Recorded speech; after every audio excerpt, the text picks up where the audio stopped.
More rain with rumbles of thunder tonight, but drying out on Thursday with falling temperatures. Good Wednesday night, East Tennessee. David Aldrich, Captain Accurate here from the Captain Accurate Weather Command Center. Well, we fell to 41 degrees this morning in Knoxville, Maryville, and Sevierville. Fell to 42 this morning in Oak Ridge, and temperatures didn't move that much in town, but outside of town, like 50 in Oneida. It was 52 today in Greenville and 51 degrees in Jamestown. Don't be surprised if these numbers continue to climb a few more degrees overnight before they begin to cascade back down during the day tomorrow. Flood watches still in effect until 7 o'clock Thursday morning. Flooding possible for rivers, creeks, and streams, and any low-lying areas may be more prone to see that happen. This comes by way of our friends at the National Weather Service in Morristown. The radar, as we can see it in clear view, shows a conveyor belt of rain coming up from Huntsville, coming up from Alabama, coming up from parts of Georgia as well. So we're going to continue on that sloppy weather overnight tonight, which could make things worse if your backyard is starting to see a lot of water collect. Still some heavy rains in red in parts of Scott County as we approach just 8:45 p.m. tonight. Still heavy rains north of Madisonville, and maybe some breaks around New Market. Some areas in maybe Union County aren't seeing quite as much rain at the moment, but this should be filling in as the night wears on. If we rewind the tape, you can clearly see we have some flood concerns, but this is all going to continue through the night tonight. I'm looking at places like Knox County, Jefferson City, and Jefferson County could have flooding concerns right into the overnight period, but so far the lightning strikes still show 0, so we'll keep an eye on that. By the way, if you haven't had dinner yet, maybe you're looking for a late night snack, may I suggest Marcos.com. Marcos Pizza, they're in Hardin Valley, Farragut, Maryville, Fountain City. They've got locations in Halls, Oak Ridge, Middlebrook Pike, and Ebenezer Road. They give back to East Tennessee Children's Hospital. We gotta love that. They've got a magnificent pizza they call the Magnifico for less than $10. Check it out. They've got the old style pepperoni, and they have so many other varieties you want to check out at Marcos.com. As we jump back to the radar, very sloppy weather coming up from the south and west, and it will continue to be unsettled even while you sleep. Thankfully, we have not had the experience that parts of Virginia has had. Roanoke has had a lot of ice, and they're continuing on with that winter storm warning, it appears, until 7 o'clock tomorrow morning. So more icing weather, freezing rain, sleet, a very messy situation if you were having to travel there. Snow has just covered the Great Lakes. I mean, what an amazing picture that looks like. It looks like winter is in full force in Chicago and perhaps around Detroit and parts of Michigan as well. But we will continue to watch our weather dry things out at least for the next day or so once the sun is up tomorrow. All of those flashing burgundy areas are flash flood warnings in places like Alabama, and tornado concerns across parts of the deep south from New Orleans back toward Mobile, Alabama. So that's the big picture. As we expand the view, you can see a lot of lightning, over 8,500 lightning strikes around the lower 48, and a lot of that is concentrated to our south at this particular time. I did the checking for us. Are you ready for this? All right, I got some notes here. We've had, as of 8 o'clock, 0.81 inches of rain has fallen at McGee-Tyson today. 0.99 fell yesterday. Did you carry the one? That's 1.80. 1.80. We're under 2 inches. And so we're going to get more tonight. And it's going to slow down. And we'll get more opportunities this weekend. But we're under 2 at the moment. But I suspect we're going to add quite a bit tonight. And now the grand total for the month is now up to 2.90.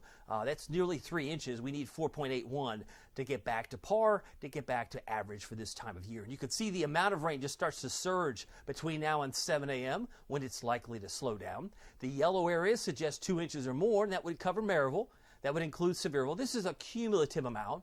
And so the heavier rains may very well be south of Interstate 40 by the time you wake up tomorrow. But no, regardless of where you live, be prepared. There could be some standing water or big puddles that you have to drive through just to get to work. Once we move into Friday, Valentine's Day, none of the gauges move. The rain gauges stay static. So by 5 o'clock, we have a dry day. And then we move into Saturday. It starts to come back. Some of the rain starts to fill back in. But you'll notice, as I mentioned last night, heavier rains will likely form in places like Nashville, Fentress County, over toward Bell County. And that's how it's arching. The colors you see in orange are concentrated Saturday in southern Kentucky or southeastern Kentucky. Look, it's purple. We're thankful that maximum, rain maximum, is not headed here. It's going to stay to our north. So if you see that purple area, that would suggest probably over 5 or 6 or 7 inches of rain, a lot of it. but we are still on tap to get more rain this weekend. It's just not going to be as heavy as if you were traveling northbound into the Commonwealth or really north of Nashville, where they will see additional rain. Now, if you have to drive in some of these areas that are dealing with, I'm talking about Roanoke for ice, maybe north of Nashville this weekend for heavy rains, the key here, safety tip, is turn around, don't drown. Do what this red car does. You can pause, you can see there's water on the road and say, yeah, I grew up here, I know this road. But what you don't know is if there's a sinkhole under there. Could there be a sinkhole? Is it worth risking your life and the passengers in your car? I say no, it's not. And then if you do risk it, you get stuck, you say, oh, well, that's just bad luck. But now we have to put the first responder life in danger to come rescue you. See how this is just not a win-win? It's a lose-lose. It's a lose-lose-lose situation. That's why it's best to do what this red car is doing. Just turn around. Turn it around. It doesn't matter if you know that road. Well, what if there's a sinkhole? You don't know that. You don't know if the road underneath that water has been compromised. So it's best. It's a good, it's not just a cute cliche saying from the Weather Service. It's been around for many, many years, but it does save lives. So I want to urge you to make sure that you turn around, don't drown, if you happen to encounter standing water, deep water that you see on the roads. Storm Prediction Center tonight, tomorrow, we can really focus on tomorrow. That will be actually well to the south, southern Georgia. We're talking areas around Tallahassee, Panama City, around the Destin area and Valdosta. We're seeing isolated possibility of showers and storms, or severe storms tomorrow there in dark green.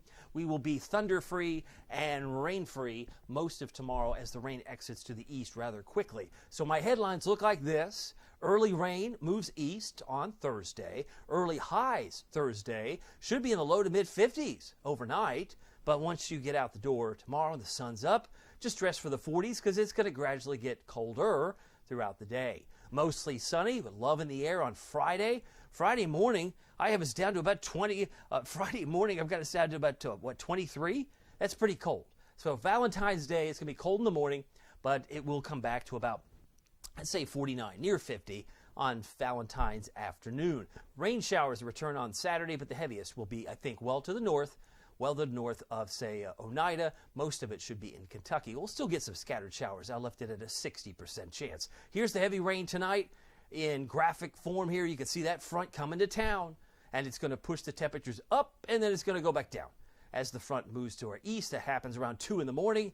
Temperatures start to go back down, and when you wake up tomorrow morning, we're a lot cooler than we were at midnight. By the time we hit, say, afternoon, there may be a few flurries or snow flakes or snow showers around Cincinnati, maybe central Kentucky.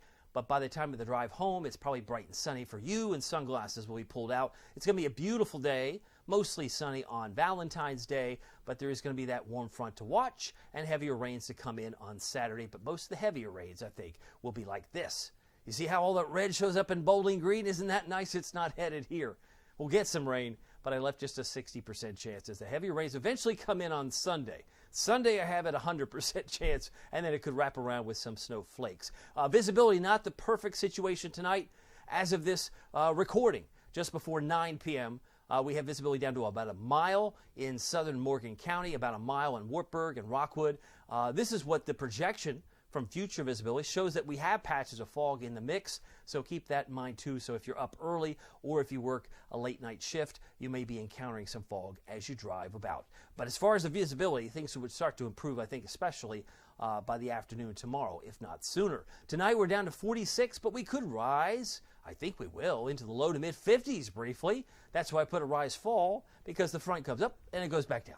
So it's like hitting a speed bump. But in this case, it's a temperature bump before it goes back down to normal somewhat. 46, the overnight low. By morning, like 8 a.m., 46. 32 for Jamestown. 35 in Oneida. It seems like it's up and down all across the board. Thursday's high, early high 55. You can't drive 55, but we can have a temperature for 55, even if it's between 1 a.m. and 6 a.m. tomorrow morning. Early rain exits, 30% chance, temperatures fall, and the sun will pop out tomorrow. 57 for a high in Newport, 51 in Oak Ridge, may not even get past 40 if you're in Jamestown in Fentress County on your Thursday afternoon. Here's your Captain Accurate Weather Authority forecast for Knoxville, East Tennessee, with President's Day in view. Oh yes, I do believe post office and banks are closed, most cases, right? But we've got 49 on Valentine's Day. Love is in the air. Rain showers on Saturday, 63. and another upside down day on Sunday. Well, we could be in the mid to upper 50s through the early hours and then cascading all the way down to 19. It's rain showers to flurries on Sunday night and into Monday. But Monday is the coldest day. It seems like they're at 19 to 37 before we get some flakes and drops potentially Wednesday of next week. By the way, you can keep track of it all right now using the Captain Accurate Weather app with Pete Michaels Traffic, the best traffic reporter in town. There's no argument here. Captain Accurate, just search the 2 words, App Store, Google Play. Wanted to give you a comment on the app. The app is going to continue right through this week and next because my Captain Accurate platform will end this Valentine's Day. If that's news to you, I am taking a new job as a chief meteorologist in Norfolk, Virginia. More on that on my Facebook page if you want to read about it. Very excited about the opportunity, and it was not an easy decision to make, but I'm very happy with the decision that came about. So we're going to Norfolk, and in the meantime, the Captain Accurate platform will end as we know it on Friday, but the Captain Accurate Weather app will likely disappear on Friday the 21st. So you can keep using it. Keep using the radar, and you can always come to my station's app, which is the WTKR News 3 weather app. Of course, that's first warning weather. You can check that out. I'll talk more about that in the days to come. But very thankful for Pete. Pete has been a tremendous sponsor and a tremendous help, and I love having him on this app. It's been a great service. If you like the app, leave a comment. We'd love to know how you've used it and how well it's served you over the years. Well, my name is David Aldrich. Some people call me Captain Accurate. It's not easy being accurate, so weather doesn't surprise you. We'll see you here next time. Take care.